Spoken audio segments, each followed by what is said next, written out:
Je viens de faire mon premier ouvrage, Expérience de vie vers une aube nouvelle. Et cette journée m'intéresse puisque je suis nouvelle dans ce milieu de littérature. C'est une journée importante pour moi en même temps et curieuse de savoir qu'est-ce que les gens vont dire concernant cette journée. Pourquoi l'appelle-t-on Journée internationale de l'écrivain, surtout africain? Depuis 1992, à l'initiative de l'Association panafricaine des écrivains, la journée du 7 novembre, décrétée par l'ONU, est consacrée à l'écrivain africain. Mais pourquoi l'appelle-t-on Journée internationale de l'écrivain africain? Le grand peintre Iba Ndiaye disait « Je ne suis pas un artiste africain, je suis tout court un artiste ». Je m'approprie cette démarche parce que l'ouvrage que j'ai fait est non seulement reçu dans le milieu sénégalais, mais les notes de lecture que j'ai reçues de l'extérieur montrent mon ouvrage à un caractère universel, publié dans Africulture, et un compte rendu de mon livre dans l'édition de Femmes, Terre de feuilles étoilées. En tant qu'auteur, comment je vois cette journée, un monde dans lequel je commence à pénétrer. Je suis novice et je veux en savoir davantage pour m'encourager ou me décourager aussi. Ce que fait RFI pour la promotion du livre, des prix qui sont donnés aux jeunes auteurs, la question que je me pose, pourquoi nous, en dehors, au Sénégal, je dirais, en dehors du grand prix du chef de l'État, pourquoi nous ne faisons pas d'autres prix? Beaucoup de gens écrivent, d'où la question fondamentale d'un écrivain, qui les lit? Ce serait bien d'avoir des statistiques sur le lectorat, sur quelles difficultés rencontre un écrivain, tous ceux qui écrivent sont-ils publiés, combien de maisons d'édition y a-t-il dans notre pays, quels genres sont plus privilégiés et quel est l'impact du livre sur la société? Est-ce que ça passe par l'école, par des séances de lecture publique, par promotion du livre? Et quel bilan la direction de livre tire-t-elle sur la Journée internationale de l'écrivain africain d'une année à l'autre? La question que je voudrais savoir et que je me pose souvent en tant que novice, je viens de publier il n'y a pas longtemps, je dirais même pas un an, et donc la question que je me pose, pourquoi la Journée internationale de l'écrivain? J'insiste là-dessus parce que, pourquoi africain? Parce que c'est la Journée internationale, je dirais, de l'écrivain. Mais pourquoi africain? Qu'est-ce que la CEDEAO et l'ONU font pour la littérature africaine? L'Organisation internationale aussi de la francophonie, qu'est-ce qu'elle fait pour la littérature africaine? Ce sont des questions que je me pose et j'aimerais bien être édifiée, peut-être par vous les journalistes, ou bien des écrivains comme moi, africains aussi, qui pourraient m'édifier. J'ai fait hier une documentation et parler un peu de la Journée internationale aussi de l'écrivain. Donc c'est une journée importante puisque je viens de publier un premier ouvrage. Ceci me fait entrer dans un monde que je ne connaissais pas, mais que j'appréhendais ne serait-ce que sous le rapport de l'intérêt du public pour des ouvrages de celui de maisons d'édition pour rendre possible l'accès au livre, de la destinée du livre, c'est-à-dire sa réception. Cette réception est tributaire de différentes thématiques qui peuvent intéresser ou non un public averti ou des lecteurs qui entrent pour la première fois en contact avec un livre. Une journée internationale de l'écrivain africain devrait, à chaque édition, faire le point de l'intérêt de la lecture qui peut promouvoir la volonté d'écrire, participer à la construction d'une citoyenneté dans un monde perturbé qui charrie beaucoup de questions sans réponse. Je suis convaincue que l'écriture, l'édition, la diffusion du livre ainsi que les contacts entre l'écrivain et le public dans les cafés littéraires, des lectures, discussions avec des publics bien ciblés peut participer de la promotion de l'écriture, de sa diffusion ainsi que de son impact pour non seulement faire des émules, mais inciter à la réflexion, pour éviter des maux dont souffrent nos sociétés, comme du reste beaucoup de sociétés humaines contemporaines. C'est pourquoi je plaide pour une littérature universelle, capable de toucher des publics de différents horizons culturels, parce que s'inscrivant dans une modernité haute, faite de compassion, de compréhension mutuelle, d'acceptation des différences. Je trouve que l'écriture, le livre n'est pas très bien réceptionné dans notre pays, au Sénégal. C'est une question de culture et je dirais que, bon, je ne veux pas critiquer aussi le ministère de la Culture, où je suis très frileuse, la direction du livre, qui fait des efforts, hein, mais le livre, une fois écrit, sorti, édité, après la cérémonie de dédicace, il est rangé au tiroir.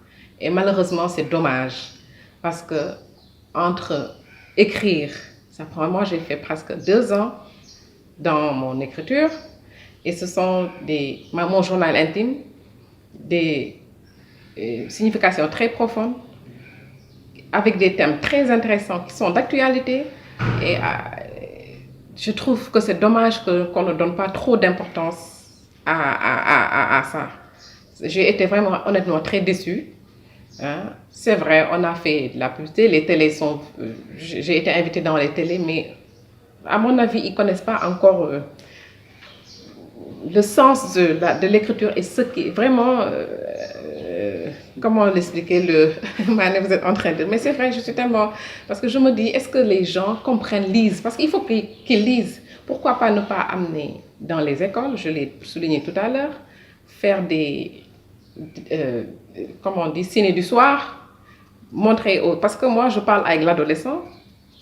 J'ai été adolescente, j'ai parlé de ma vie d'adolescente et ce n'est pas une fiction, c'est des réalités. C'est ce que j'ai vécu moi, que j'ai écrit pour interpeller non seulement les adolescents, la femme en âge de devenir, la mère qui éduque ses enfants, des thèmes de généralité, des thèmes de compassion, des thèmes de...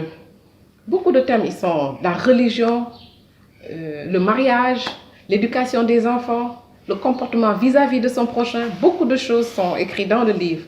Mais malheureusement, bon, il ne faut pas trop vite parler, peut-être. L'écho que j'ai eu de l'extérieur m'a beaucoup plu.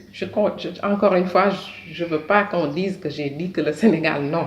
Mais l'écho que j'ai eu de l'extérieur, à mon avis, sont plus réceptifs que le Sénégal. Ils ne connaissent pas vous comprenez, ils ne connaissent pas l'importance d'un livre. Ils n'ont pas cette culture et c'est dommage. Je suis une personne introvertie qui ne parle pas beaucoup. Tout ce que mes émotions, je l'ai noté, couché sur papier. Pendant 22 ans, à l'âge de 19 ans, j'ai commencé à écrire tout ce qui se passait autour de moi. Et à un moment, je me suis dit, je vais me dévoiler. Mais pourquoi on n'a pas mis l'accent sur ça, disant que c'est une femme qui s'est dévoilée? Il faut regarder ce qu'elle a écrit parce que, à mon avis, ce n'est pas pour me jeter des fleurs, mais c'est du courage, je dirais. J'ai parlé de ma vie, de mes enfants, de mon mariage, de la polygamie, tout ce qui va avec. Et donc, ce serait bien qu'on mette un accent sur le livre et qu'on fasse la promotion de ce livre. Et surtout, moi, donner des leçons de vie. C'est pourquoi j'ai vraiment voulu me dévoiler.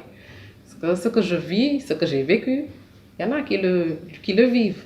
Ou qui, par exemple, je vais vous donner 2 choses qui m'ont beaucoup plu quand une adolescente de 13 ans qui m'a appelée disant qu'elle était très contente de lire à 13 ans, hein, de lire parce qu'elle venait de rentrer dans l'âge adulte. Vous comprenez ce que je dis? Et donc, disant que mon parcours l'a beaucoup intéressée et que je serai je ne dis pas le guide, hein, qu'elle va prendre mon livre comme référence, voilà, comme modèle jusqu'à la fin de ça, jusqu'à ce qu'elle se marie. Ça m'a fait réfléchir, je me dis, ça m'a fait rire et c'est juste que c'est une adolescente qui parle, mais au moins ça a fait un effet. Et l'autre effet, c'est une femme mariée qui a 3 enfants. Je me dis, à l'époque, si j'avais lu votre livre, aujourd'hui ma vie ne serait pas comme ça. Et ça m'a beaucoup plu aussi. Donc c'est ça que je cherche à donner, à faire comprendre aux gens le sens de ce livre-là. C'est un journal intime il est plus intime si vous voulez, hein? Parce qu'un journal intime, on le partage avec personne. Moi, ce que je reproche à ma société, il y a tellement de choses que je reproche à ma société. C'est-à-dire, quand je parle de vis-à-vis des gens, le comportement vis-à-vis de son prochain. Pourquoi toujours s'occuper de ceux qui ne vous regardent pas? Pourquoi toujours épier son voisin? Pourquoi toujours parler de voisin, de son collègue. J'ai parlé de mon travail au bureau. Ma société est malade. La société sénégalaise est malade. Parce que les gens s'occupent trop de ce qui ne les regarde pas et tout ce qui va avec. C'est dommage. L'hypocrisie, la méchanceté, c'est des phénomènes que vous-même vous savez qui se passent dans notre pays, entre collègues, entre amis, entre voisins et même entre parents. Et c'est dommage parce qu'il ne faut pas regarder certaines choses, il ne faut pas s'attarder sur des détails, ça ne fait que vous retarder. Donc moi, la somme de tout ce que j'ai vécu, toutes ces expériences me pousse à aller de l'avant et regarder autrement. C'est-à-dire je ne m'attarde plus sur quelqu'un qui me fait du mal, quelqu'un qui n'a pas envie de m'aider ou ce sont des détails que j'ai dépassés parce que je les ai vécus. Et j'ai envie vraiment de me projeter, d'aller de l'avant, me focaliser sur l'écriture si ça m'encourage encore parce que ce que je vois laisse à désirer, l'éducation de mes enfants, mes projets à moi et me pousser à aller de l'avant. Je ne suis plus dans les détails. Je suis une personne très patiente et qui encaisse beaucoup. Et à force d'endurer, d'être patient, on arrive à ce niveau. À 19 ans, si vous voyez, j'ai été là avec mes parents parce qu'ils étaient difficiles à un moment. Je suis tombée dans le milieu du mannequinat sans me compromettre. Et Dieu sait que comment ça se passe d'habitude dans le milieu du mannequinat. Mais mon objectif, c'était surtout vraiment aller de l'avant. Aider des parents qui étaient à un moment dans des situations difficiles. Et vouloir surtout réussir dans la vie. Et à un moment dans le livre, je dis, je suis en train de réfléchir sur ma vie d'ici quelques années. Que deviendra ma vie? Qui je serai? Est-ce que je vais me marier? Est-ce que j'aurai des enfants? Aujourd'hui, la réponse, elle est là. Alhamdulillah, Alhamdulillah, comme on dit, je rends grâce au Seigneur. Et la vie, elle n'est pas rose aussi pour moi, honnêtement. C'est des hauts et des bas et c'est comme ça jusqu'à la fin de la vie. Ça, je l'ai appris. Avec l'expérience, j'ai compris que la vie, elle n'est pas facile. Elle ne sera jamais facile. C'est des difficultés qui vont venir, qui vont passer, mais d'autres choses vont arriver. C'est comme ça la vie. Hein. Ça, je l'ai appris. Mais en toute honnêteté, alhamdoulilah, je rends grâce à Dieu. J'ai eu ce courage. Parce qu'au moment où je l'écrivais, c'est ce que je ressentais. Ça faisait mal. Et comme je n'avais personne autour de moi, je n'ai pas d'amis avec qui discuter, avec qui parler, à qui me confier, je mettais tout sur papier. Je dis aujourd'hui, 7 novembre, j'ai été avec des journalistes et j'ai eu mal ou j'ai eu de la joie. Je mettais sur papier. Maintenant, après les années, quand je me relis, ce sont des dépassements. Et c'est ce qui me donne cette force. Sinon, je ne l'aurais jamais écrit. Au moment où ça se passe, c'est difficile. Mais bon. Et puis l'écriture est catharsiste, elle guérit. Ça m'a beaucoup guéri, honnêtement. À un moment, je disais que les filles, les adolescentes, c'est pas évident, j'étais adolescente. Et peut-être j'ai eu la chance parce que je pouvais faire comme elle. Hein, parce qu'à un moment de la vie, il n'y a personne qui vous guide. Hein. Vous êtes maîtresse de votre vie. Et après moi, l'adolescent, c'est-à-dire en âge de maturité, c'est là que je me suis vraiment découverte. Comprendre mon caractère, dire que ça, c'est moi. Comme vous dites, en tant que mère, ce qui gâche notre société d'aujourd'hui, la principale cause, c'est l'argent. L'argent dévalorise aussi bien les parents et ça se répercute sur les enfants. Moi, ce que je conseillerais aux enfants, aux parents, d'être très regardants sur leurs enfants. Surtout les filles en âge de devenir. Parce qu'à cet âge-là, on n'a pas de repères. Hein? Les hommes sont là et ce serait bien d'éduquer les enfants, de vraiment mettre un accent sur l'éducation des enfants. Moi, ce que je conseille en fait. Et j'en ai beaucoup parlé dans mon livre. Parce qu'à un moment, adolescente, à 19 ans, j'ai parlé des filles appenties, ça m'a choquée. Quand j'ai entendu à l'arrêt du bus, des filles qui disaient, écoutez, mon marade, à l'époque on disait mon marade, il m'a remis 100 000 francs. J'étais choquée. Parce que l'éducation est très importante dans une vie. Je n'étais pas éduquée ainsi. Donc ça m'a choquée. Et les parents, soyez regardants sur vos enfants. Éduquez vos enfants. Et surtout les filles, ne vous laissez pas compromettre. Et l'argent, comme tout vient à point, comme on dit. Hein. Et donc, c'est ce que je conseillerais aux jeunes filles d'aujourd'hui, de ne pas se compromettre. Surtout les parents, d'éduquer leurs enfants. L'éducation est très importante dans une vie. Moi, au moment où j'écrivais, j'ai beaucoup réfléchi sur ça, me disant comment on va me percevoir, comment on va me critiquer. Mais c'est quelque chose que j'assume parce que ce sont des leçons de vie que je veux donner. Et beaucoup de femmes, quand le livre est sorti, sont venues me voir me disant qu'elles ont envie d'écrire, de parler de leur vie.